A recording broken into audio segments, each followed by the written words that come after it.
Welcome, my dear students of class 8A and 8B, to my civics class. Today's topic is, as mentioned in the board, please look at it, chapter number 2, topic the union executive points, as I mentioned, discretionary powers of the president, limitations of the president, vice president, terms of office, powers and functions. Okay, the first one, discretionary powers. The President of India plays an important role in the country, especially when no political party gets majority in the center and needs support from other political parties in order to form a coalition government in the center. Suppose one political party has been getting majority from the last 10 or 15 or 20 or 25 years, but suddenly that party fails to get majority support of the people. In that case, the party will have to depend on other political parties. And other political parties would support them conditionally, and then they make a coalition government in the center. But the president waits for the leader who is supposed to form a coalition government.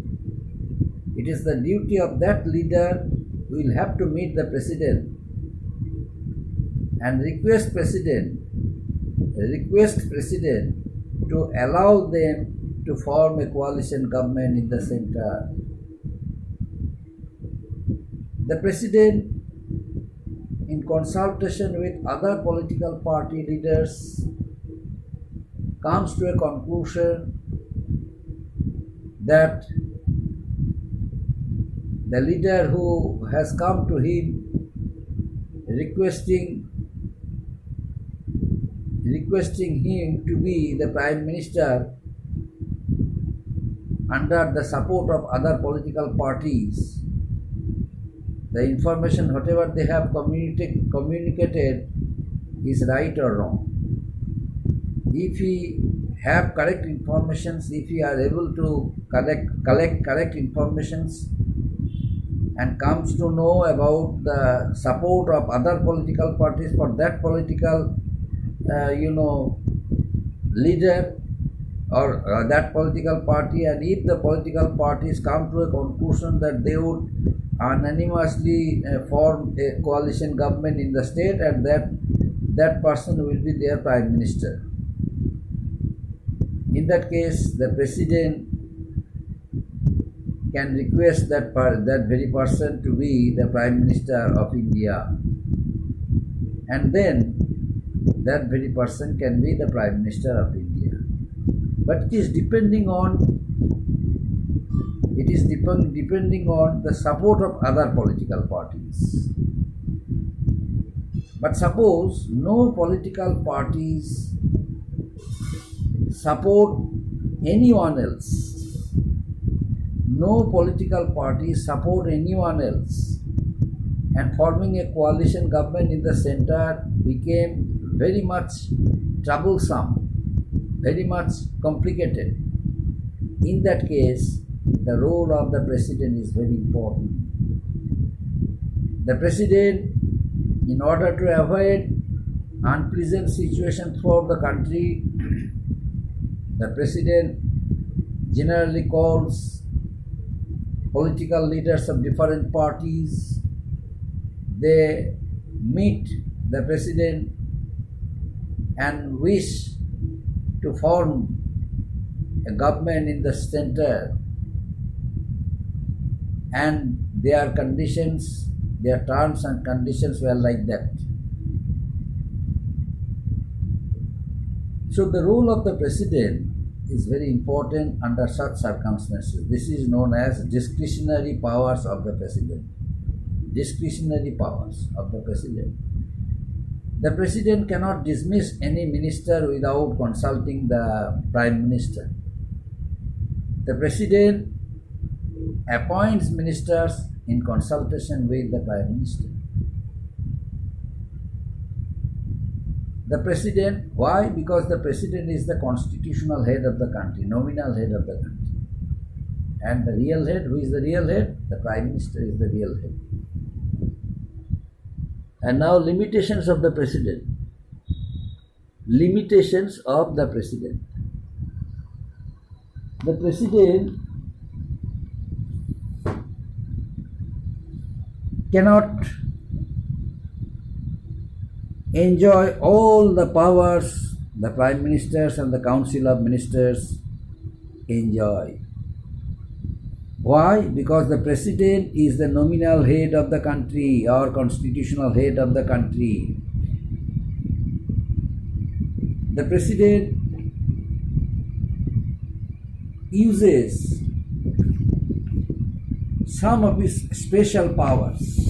For example, the President is the military commander of the armed forces of India. The President can dismiss any person, but at the same time the President can appoint delegators, important portfolios, important delegates, but under consultation of the Prime Minister and the Council of Ministers. The President generally does not, misuse his or her power. The President always insists others to follow up a system of correct governing, smooth governing as per the constitutional rules, as per the norms of the Constitution of India. The President may suggest others, but the President cannot take his own decision. For taking decision, the President has to depend on the Prime Minister or the Council of Ministers. But the decision of the Prime Minister is final, because the Prime Minister is the real power, real head of the country. So these are the limitations of the President of India. And next one, Vice President. Who is the Vice President? In order to assist the work of the President of India, the Vice President is appointed, the Vice President is, elected by the members of the legislative, by the members of the Rajya Sabha and Lok Sabha through the electoral college. Now, why is this appointment? Why is this, election? This election is done in order to help the works of the President of India. Sometimes the President may go to abroad for an official tour or visit. The President may sign peace treaty with other countries while traveling foreign tours. The President may consult the delegates of different countries of India regarding regarding constitutional tension, regarding political tension, regarding border confrontations, in order to solve the disputes between the neighboring countries, between our country India and other neighboring countries. The President can visit there and can try to make them understand the reason of avoiding confrontation in the interest of security, in the interest of national integrity and sovereignty. That's why the President may suggest them to follow a system of positive attitude so that their problems can be solved easily. The President can insist on peaceful coexistence, peaceful cooperation, and an attitude of mutual understanding. So these are the things the President can recall the the neighboring states when country faces border disputes or other problems. And next one, the president, in absence of the president, the vice president can hold the charge of the presidential office. The office of the president is open for the vice president, especially when the president gets ill or is under medical treatment or is touring or is traveling foreign countries for official tour. Under such circumstances, the president can hold the office of the vice president can hold the office of the president and can shoulder all the responsibilities of the President of India. In that case, he becomes the acting President of India. The Vice President becomes the acting President of India. The Vice President can be impeached from his office through the process of bringing allegations. The Vice President has to prove with necessary evidence and examples that the impeachment proposal which has brought against his name is not correct. If he is able to prove that he is innocent, there is no allegations against him, but what allegations have been brought, it was wrong. In that case, he may continue his office. The term of the presidential office is 5 years, and the term of the vice president also is about 5 years. But before it completes its normal tenure, the president or the vice president can be impeached, and in that case they have to face the impeachment proposal and they have to prove that they have no allegations and they can continue their office comfortably.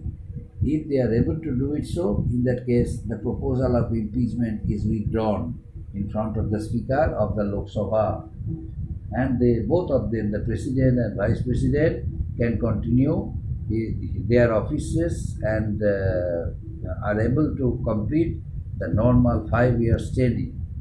And next one, terms of office. The President is elected for a term of 5 years, and this election is done through the Electoral College. Both of them, the President and Vice President, are elected through the Electoral College. All the members of the Electoral College, they cast their votes and elect a person to be the President or the Vice President of India. The President is the nominal head of the country, the Vice President also. The President, the President can nominate 12 persons to the Rajya Sabha, but the Vice President cannot appoint them. Vice President is the ex officio chairman of the Rajya Sabha. Okay, he is the ex officio chairman of the Rajya Sabha. He keeps control the entire system of debates and discussion in the Rajya Sabha in presence of the members. But the members are supposed to abide by the rules of the Rajya Sabha and the instructions of the Vice President, because Vice President is the ex officio chairman of the Rajya Sabha.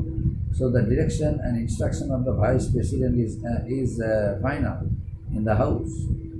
And in the Lok Sabha, the Speaker is the head. The Speaker is the executive officer of the Lok Sabha. The Speaker keeps and control the entire system of discussions and debates in the Lok Sabha. The Speaker establishes a law and order in the House so that other members must not disturb the process of debates and discussion. And Speaker allows everyone else to deliver their speeches as per the time fixed for them. But in the Rajya Sabha, this work is done by the Vice President, because Vice President is the ex-officio chairman of the Rajya Sabha. Lok Sabha can be dissolved, but the Rajya Sabha cannot be dissolved. Why? because Lok Sabha is a temporary organ or body, and Rajya Sabha is a permanent house. That's why Rajya Sabha cannot be dissolved. Rajya Sabha once is formed cannot be dissolved, but the members of the Rajya Sabha can exercise their power extra 1 year, means 6 years, and after two-third members are two-third members get retired after every after every 2 years, and then the other one becomes the members of the Rajya Sabha. This is the system. But in the case of Lok Sabha, all the members are elected directly by the people, so they can enjoy their powers for a term of 5 years. If any allegation is not brought against his name or her name by any person in the Lok Sabha, in the parliament, if anyone brings any allegations, in that case, for the protection of that very person, if the person belongs to the political party of the Prime Minister, in that case Prime Minister has to come forward to protect the interest of his party and image, and if Prime Minister fails to establish his identity, establish his opinion strongly with persuasive arguments and other examples, in that case the whole ministry is supposed to resign. If proposal of impeachment is brought against the name of any minister, but before the president and other members resign, the president sometimes may suggest that very person to resign. The person against whose name allegations are brought, he is not or she is not given a chance to prove it. Whenever the president realizes that the person is unable to establish his stand strongly in the house, unable to prove his innocence, and in that case they all have to resign from ministry. In that case, the president suggests that very person to resign, and whenever that person resigns, the government can be saved. But these are the system of the Rajya Sabha and Lok Sabha, where vice president keeps and controls the entire system of discipline in the house and maintains discipline of the members of the Rajya Sabha. Now powers and functions. Already I have discussed the powers and functions of the Rajya Sabha, as well as Lok Sabha, and the president and the vice president. And some points I am discussing. Lok Sabha may discuss the process of passing a bill.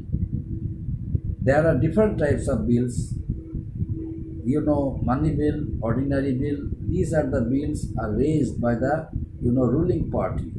The head of the ruling party, the Prime Minister, raises this bill and then produce in the form of a proposal for the Prime Minister, for the Speaker.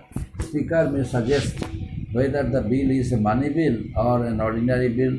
Then afterwards, the Speaker, finally decides whether the bill will be discussed thoroughly before